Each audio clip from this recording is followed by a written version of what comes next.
the roar of the crowd, the sound of 100 hooves pounding the turf, and another great race is underway. 25 of the world's finest 3-year-olds round Tattenham Corner and enter the straight in, yes, it's the Derby. Greatest of all racing classics, the world's most grueling test for thoroughbreds.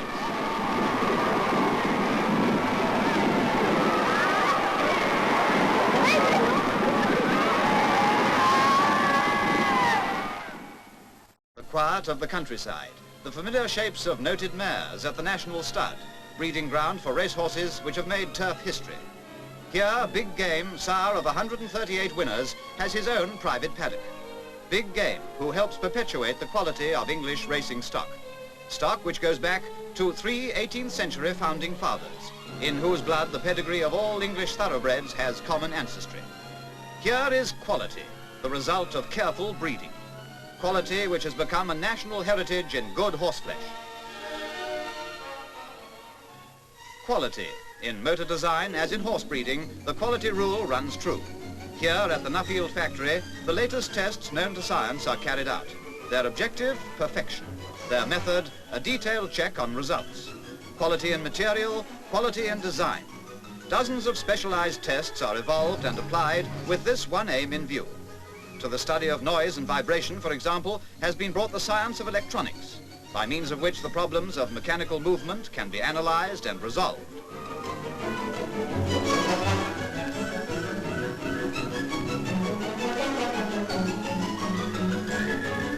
The shimmy test, the vibrator test, the Colonial Test, which employs the universal dynamometer and its drums of irregular surface to reproduce the rough conditions met with on many overseas tracks.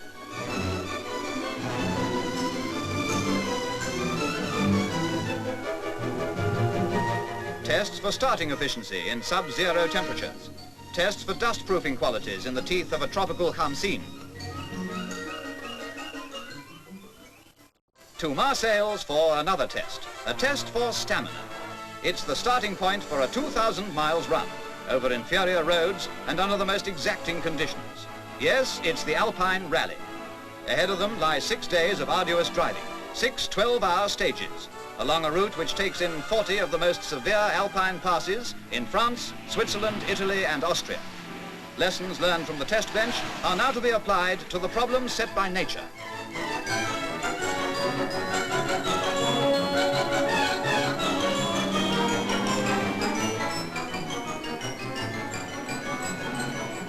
"120 cars started on this first 400-mile stage to Monte Carlo, but the strain of 20-mile climbs in second gear up and down the slopes of 6 mountains has proved too much for a third of the entries. Both Rallies and MGs have averaged 45 miles an hour and reached the checkpoint well on time.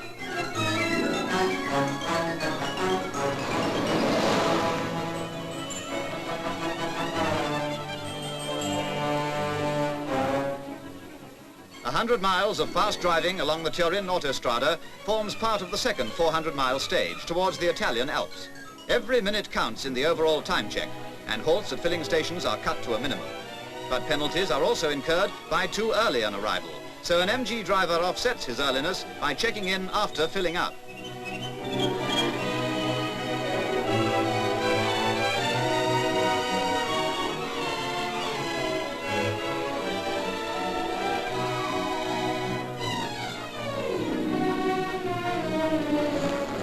Of the 81 cars which proceed on this second stage, only 44 remain unfaulted, and 18 of these are British. Normal traffic intermingles with the Alpine Rally cars the whole way en route and adds to driving hazards. Despite this handicap, a 60-mile average is maintained, for it is along this stretch of autostrada that the flying kilometer speed test is clocked.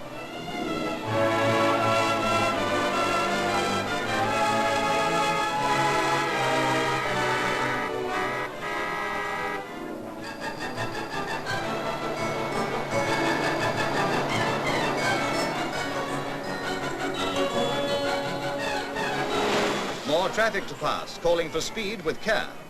Although the surface is good, constant running at full throttle puts a great strain on an engine.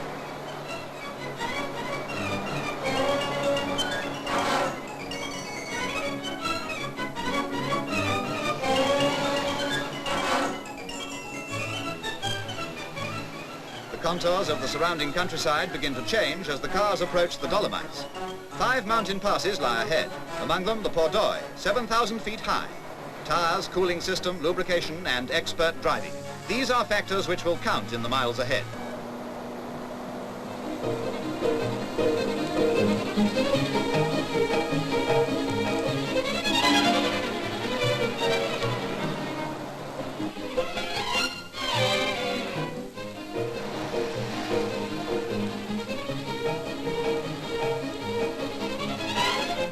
How are the MGs faring? Those laboratory tests stand them in good stead as they negotiate the bends of the Rallye Pass. And here, heading for the water, is number 46 from the MG stable. Not only waterproofing, but suspension and steering gear design are subjected to a thorough testing on this section of the run.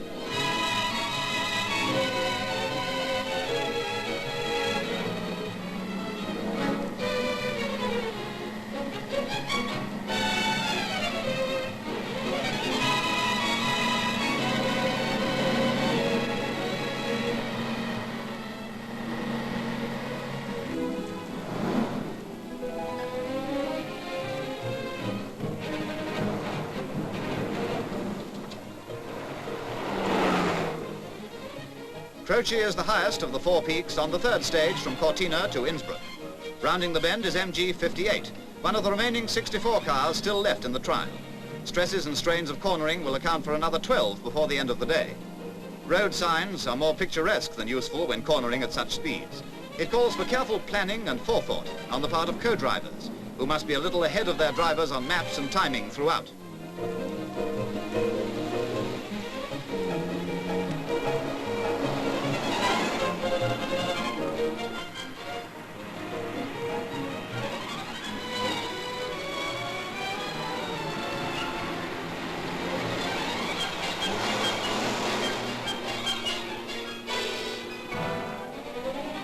Many cars could not engage top gear for more than a quarter of the run. Tires suffered on loose surfaces. On Croce in particular, dust became a handicap.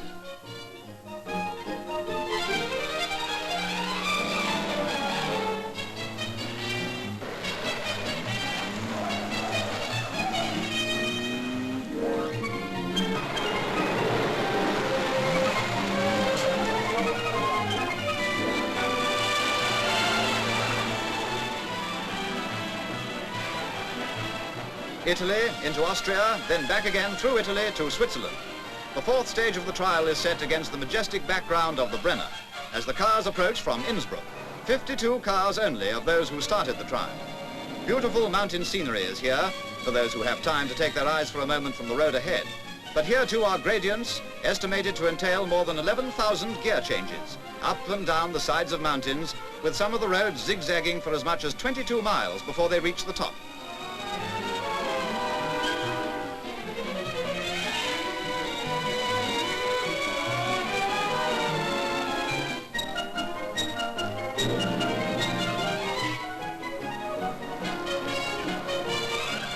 Ahead, the nightmare hairpin bends of the Stelvio Pass.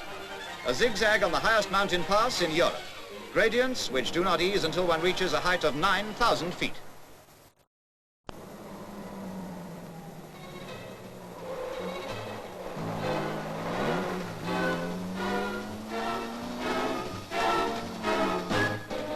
Up the road and round the bend. It's a Rallye and making good time. On steadily increasing gradients, he's one of the select who will successfully reach journey's end.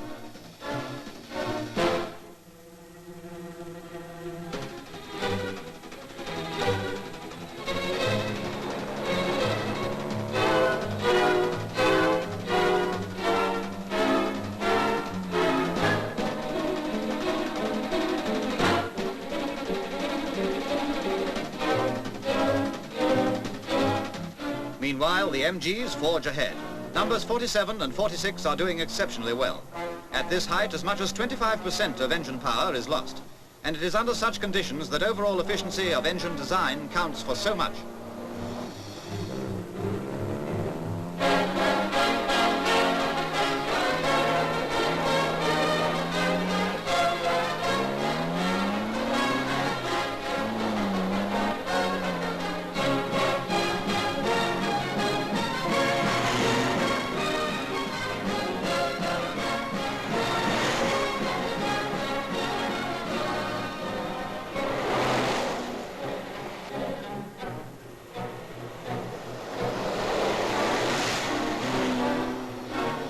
past the checkpoint at the top of the Stelvio Pass with only one more peak to cross before St. Moritz.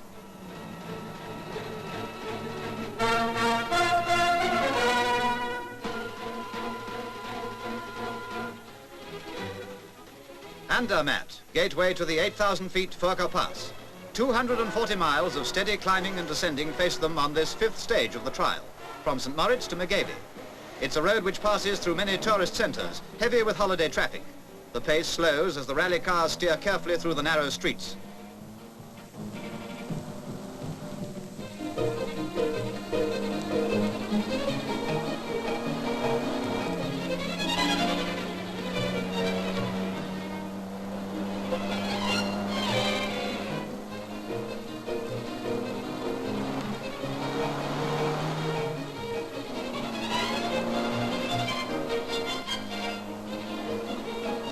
Once more, the not-so-open road.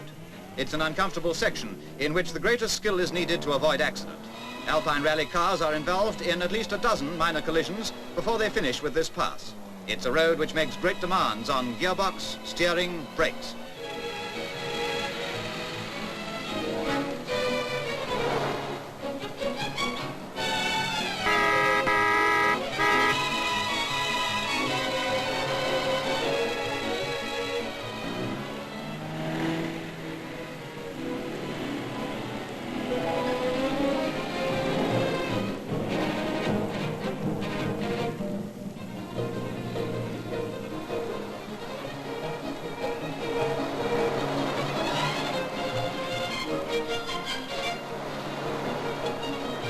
So towards Megavy, on a lap which has included 5 high peaks, and with the knowledge that the morrow will bring the final but hardest stage of all, 400 miles of continuous mountain road over the Haute Alpes to Caen.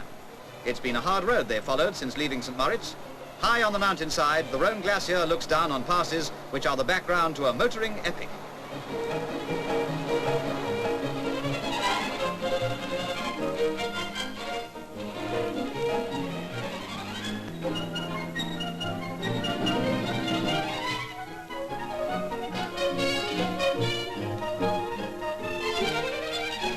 Just one of the many, an official's car. But believe it or not, he'll be back on the road in half an hour. If Broken Springs could talk, there'd be a chorus at the entrance to the Galibier Tunnel. Less than half the 38 cars which reach it manage to clock in at the checkpoint on time. Ahead lies half a mile of blackness, and then the long road down.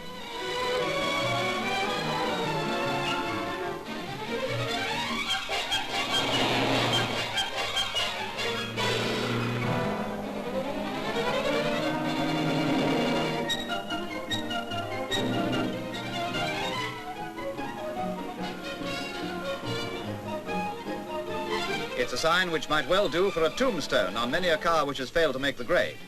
The way down brings the problem of how to maintain a high average speed. 10 miles of the Galibier descent have to be done in second or third gear, with the driver's whole efforts distributed between steering wheel, brake pedal and accelerator. O'Reilly's problems are not eased by fellow travellers on the road.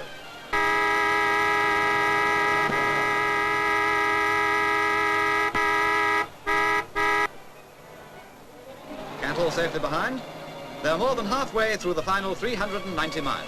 Now to nurse transmission, so that penalties will be light when they pull up for final inspection.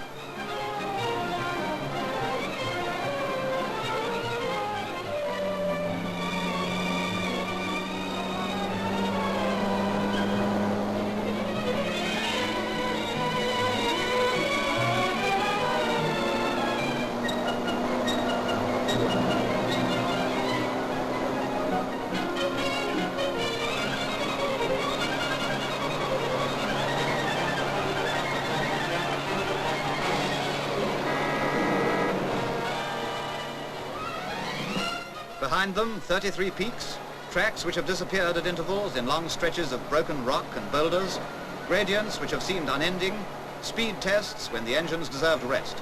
Yet every car a production job, a job of which Britain may well be proud.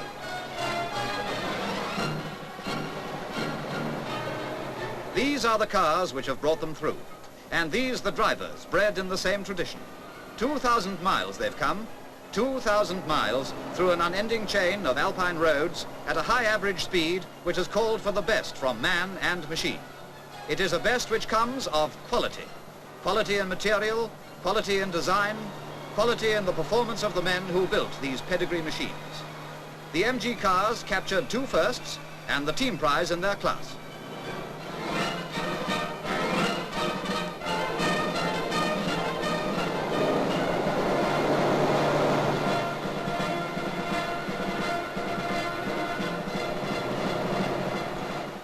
So to the sunshine of Cannes. From tests like the Alpine Rally comes knowledge which enables the Nuffield organization to build such quality-bred cars as the Morris Minor, the Morris Oxford, the Rallye, the Wolseley, the MG, the Morris 6. Cars recognized as thoroughbreds the world over.